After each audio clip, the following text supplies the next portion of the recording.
할렐루야. 말씀의 크신 은혜가 여러분 가운데 넘치길 바랍니다. 오늘 추수감사주일인데요. 1년 동안 내게 하나님께서 베풀어 주신 은혜가 너무 감사할 게 많습니다. 나는 하나님께 진심으로 감사합니다. 이런 마음을 가지고 계신 분들은 크게 박수로 한번 하나님께 영광을 올리겠습니다. 할렐루야.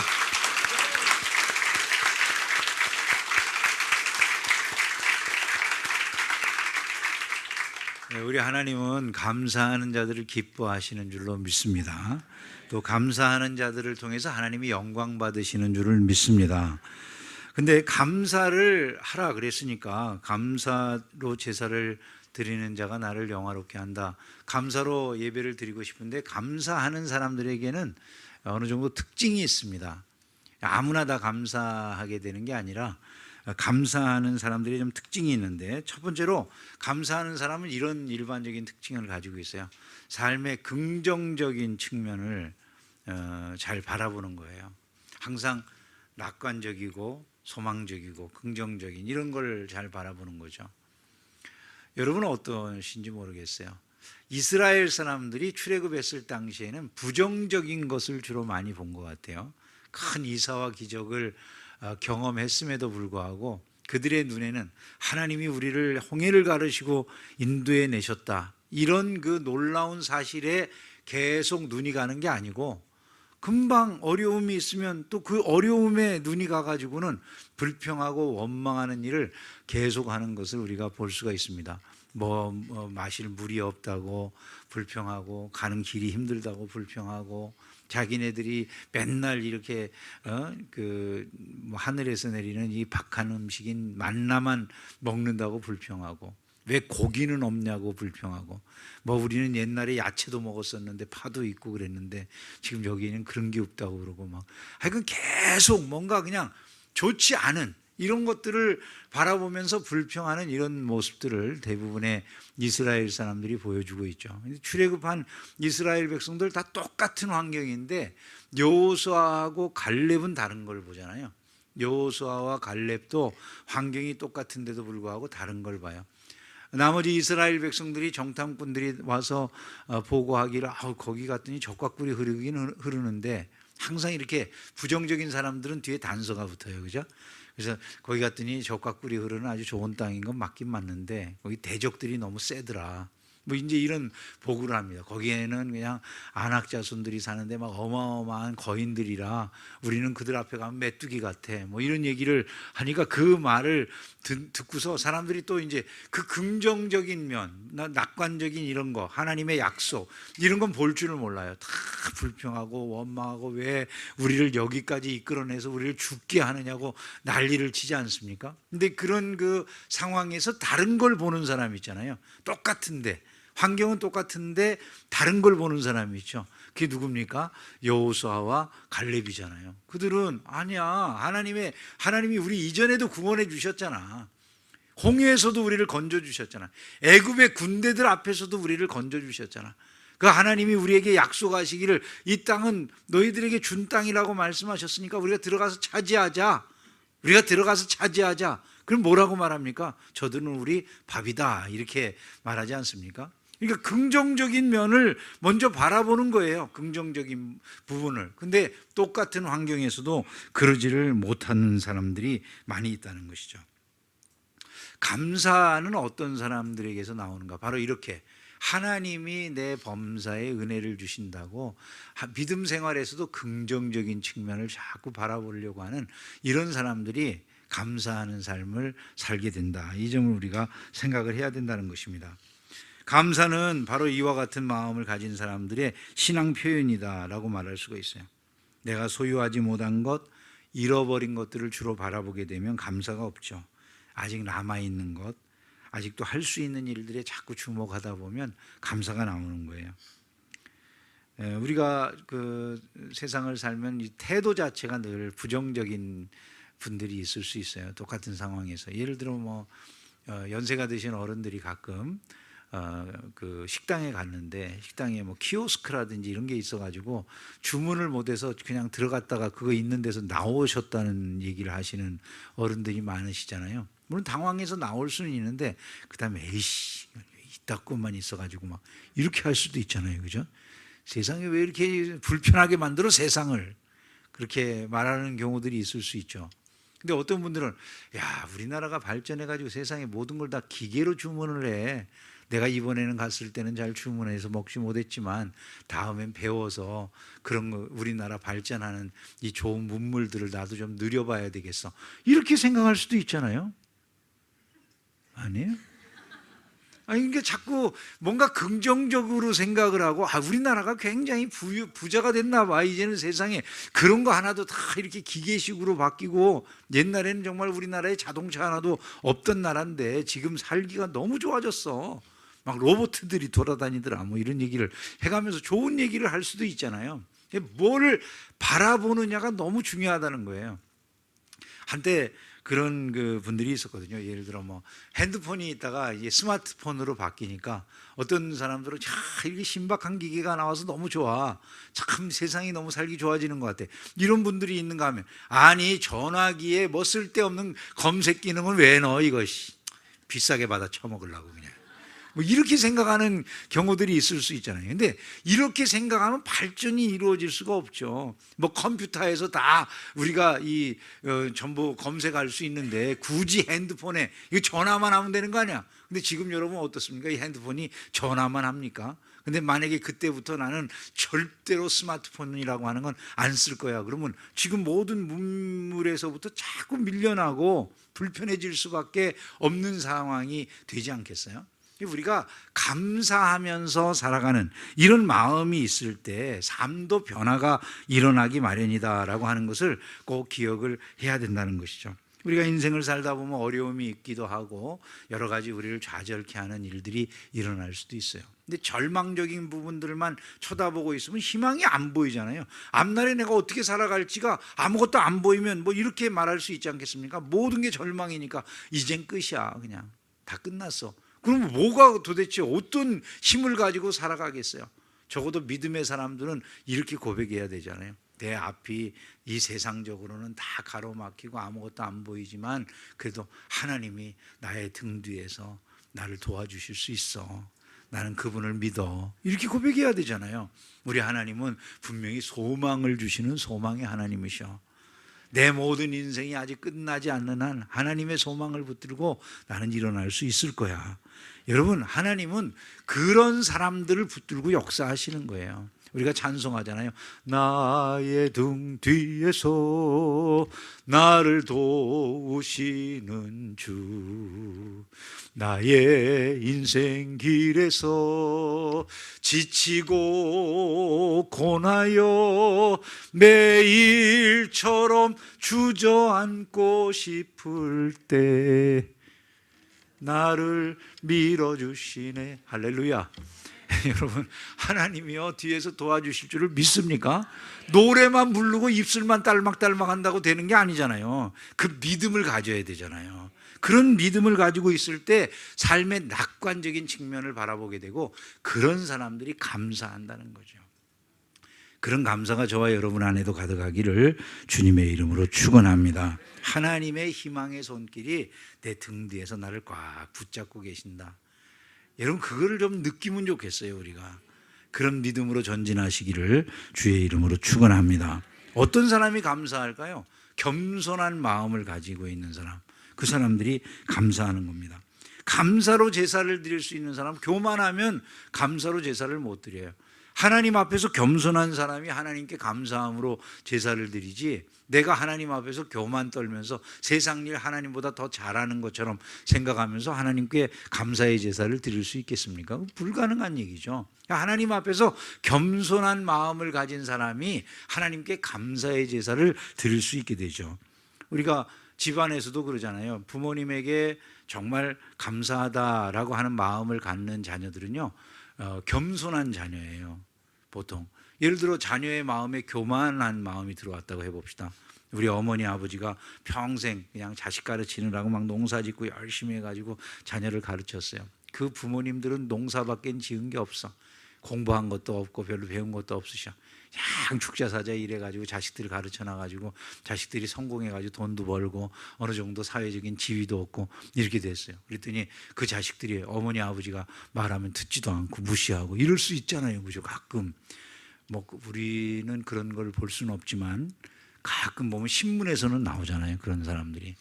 그런 사람들 그 신문에 나오는 뭐 그런 뭐 불효자를 놓고 뭐 부모님이 소송을 하고 뭐 이러는 경우에 그런 불효자들이 왜 그런 것 같았어요? 부모 앞에 교만하기 때문에 그러잖아요. 되게 에휴, 부모님이 뭐 해준 게 뭐 있어, 내가 다 뛰어나게 나 혼자 열심히 공부해서 잘한 거지 뭐 이렇게 생각하고 마니까 말이죠. 근데 사실 가만히 생각해 보면 지가 공부 좀 잘해가지고 뭐 뭔가 좀 이루었으면 그 좋은 머리 다 어디서 온 거예요? 자기 부모님에게서 온 거죠, 그죠? 그냥 생긴 거 아니에요? 이거 떼어다가 붙였나 뭐? 여기서부터 다 부모님에게서부터 나온 거지. 뭐 연예인이나 뭐가 돼가지고 성공했어요. 자기가 잘 나가고 세상에 유명해지니까 부모님 무시해요. 그러면 그 사람 내가 잘나서 내가 성공한 거지 이렇게 말할지 모르지만은 사실은 그 잘난 얼굴 누가 준 겁니까, 그죠? 저는 가끔 그런 생각이 들 때가 있어요. 제가 목소리가 이제 요즘은 한참 이제 정말 그 40대 뭐 50대 요 정도까지만 해도 목소리가 진짜 우리 교우들이 기도를 많이 해줘가지고 제가 30대 목회할 때는 막 목이 너무 쉬어가지고 어려웠는데 어느 날 목이 툭 트인 다음에는 지금까지 목이 쉰다든가 이런 경험을 잘 못 해봤거든요. 근데 요즘 다시 또 이제 슬슬 쉬고 막 목이 메이고 뭐 이제 이런 그 증상들이 일어나가지고 마무리할 때가 됐나 뭐 이런 생각을 하기도 하는데 하여간 목이나 이런 것들이 변해가는데 제가 목소리가 좋던 시절에 항상 생각했던 게 그거예요. 야, 우리 부모님께 감사하다. 좋은 목사님 목소리 참 좋으신데요. 그러면 이건 뭐 내가 갖고 싶어서 갖는 게 아니잖아요. 내가 갖고 싶으면 가져요. 연습하면 목소리가 이상한 목소리 나는 경우들 있는데 목소리가 좋다는 것도 이게 굉장히 설교하는 사람에겐 중요한 일 아니겠습니까? 좋은 목소리를 내가 갖고 싶다고 해서 가져지는 게 아니잖아요. 아, 이게 다 은혜구나, 부모님의 은혜구나, 이런 생각이 어느 날 들더라고요. 굉장히 감사하잖아요. 살면서 우리가 받은 게 많다는 걸 생각하고 내가 다 받아서 누리는 사람이구나 라고 하는 걸 알아야 겸손해지고 감사가 있는 거거든요. 근데 내가 받아서 누린다는 걸 모르면요, 사람들이 교만해지는 거예요. 다 내가 이룬 거야, 내가 한 거야. 느부갓네살 왕이 그래요. 다 하나님이 주신 건데 이 느부갓네살 왕의 마음속에는 그런 생각이 없어요. 이 바벨론이라고 하는 이 거대한 제국은 내가 이룬 거야, 내가 세운 거야, 다 내가 만든 거니까 내가 이 영광을 받아야지, 이런 생각을 해요. 근데 하나님께서 미리 꿈을 1년 전에 주셨어요. 그 모든 것들이 다 내가 준 거야. 그리고 꿈을 다 꾸게 해주셨어요. 그리고 그 꿈에 대해서 다니엘이 해몽도 해 주었어요. 그 왕이요, 그거 다 하나님이 왕에게 주신 은혜라는 이야기입니다. 왕은 이제 하나님 앞에 겸손해야 됩니다. 그런데 그 말을 느부갓네살이 듣질 않아요. 그래서 1년쯤 지난 다음에 교만하게 말을 해요. 이 큰 바벨론은 내가 능력과 권세로 건설하여 나의 도성을 삼고 이곳으로 내 위엄의 영광을 나타낸 것이 아니냐. 결국 내가 세웠고 내 위엄과 내 영광을 드러내는 것, 그것이 바로 이 바벨론이라고 하는 이 거대한 제국이 아니냐라고 큰 소리로 자기 자랑을 늘어놓게 되었다는 것이죠. 결국 그가 이 모든 과정을 통해서 자기는 도구에 불과하고 하나님이 자기를 사용해서 이 일들을 이루었다라는 것을 그가 스스로 부정하는 말을 하게 되었을 때 하나님이 예언하신 대로 그에게서 위가 떠나는 이런 일이 벌어졌다라고 말을 해요. 정신이 미쳐버린 거예요. 그 들에서 그냥 들짐승처럼 자고 그냥 머리나 이런 거는 막 온통 빗지를 않아가지고 독수리 털처럼 그렇게 다 변해버리고 미친 사람으로 그렇게 살다가 일정한 기간이 지난 다음에 제정신이 돌아온다고 하나님이 말씀하신 것처럼 일정한 시간 7대를 지난 다음에 제정신이 들어와서 하늘을 우러러보았는데 그 정신이 회복되었다고 말을 해요. 그 다음에 느부갓네살의 고백이 이런 게 나와 있어요. 이에 내가 지극히 높으신 자에게 감사하며 영생하시는 자를 찬양하고 존경하였노니 그 권세는 영원한 권세요 그 나라는 대대에 이르리로다. 같이 읽어볼까요? 나 느부갓네살이 하늘의 왕을 찬양하며 칭송하며 존경하노니 그의 일이 다 진실하고 그의 행하심이 의로우심으로 무릇 교만하게 행하는 자를 그가 능히 낮추심이니라. 교만하게 행하는 자를 능히 낮추신다. 바로 자기가 그런 자였다는 것이죠. 감사는 언제 하는 거라고요? 스스로 겸손한 사람들, 그런 사람들이 감사할 수 있어요. 여러분, 우리의 누리는 모든 것들이 다 하나님의 은혜라는 생각을 평상시에 많이 하세요? 많이 할 수 있으면 얼마나 좋겠어요. 근데 사실은 잘 못하죠. 한번 생각해 보세요. 여러분, 어제 비 왔죠? 비 와서 참 감사하다 이런 마음을 가지셨어요? 아니, 왜 가을에 추적추적 비는 내리고 뭐 이러셨어요? 평상시에 햇빛이 날 때 이 햇빛 때문에 감사하다 이렇게 여러분 얼마나 하나님을 보통 생각하세요? 우리 그냥 뭐 잘 모르고 살잖아요, 그죠? 왜냐하면 하나님의 은혜라고 하는 것은 우리에게 너무나 자연스럽게 늘 내리고 있기 때문에 마치 태양이라든지 이런 비라든지 이런 것처럼 우리가 평상시에 잘 인식을 못해요.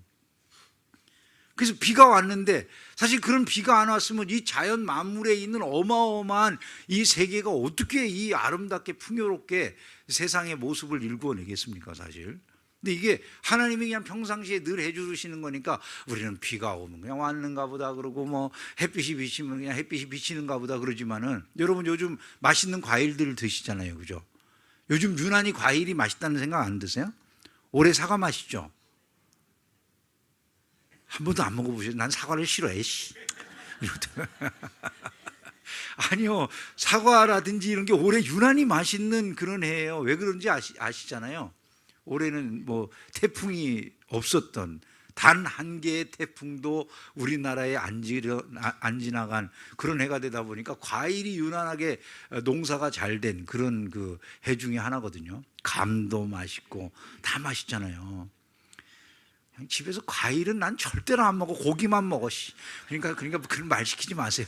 이러고 있으면 전혀 이해가 안 되겠지만 저는 과일이라고 하는 걸 먹어보면서 이번에 감사할 일이 너무 많구나 이런 생각이 저절로 들어요. 왜냐하면 그렇게 맛있는 사과를 오랜만에 먹어보는 것 같아요. 요즘 먹어보면서 감도 그러고 뭐 다 맛있는 걸 요즘 먹으면서 야, 이거 참 기가 막히다. 하나님 은혜가 너무나 넘치는구나 이런 생각이 들거든요.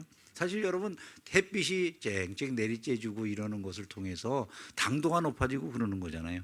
우리나라에 이런 비가 없었으면 여러분, 우리 이 지금 대한민국의 이 산림 녹화 이런 거 되겠습니까?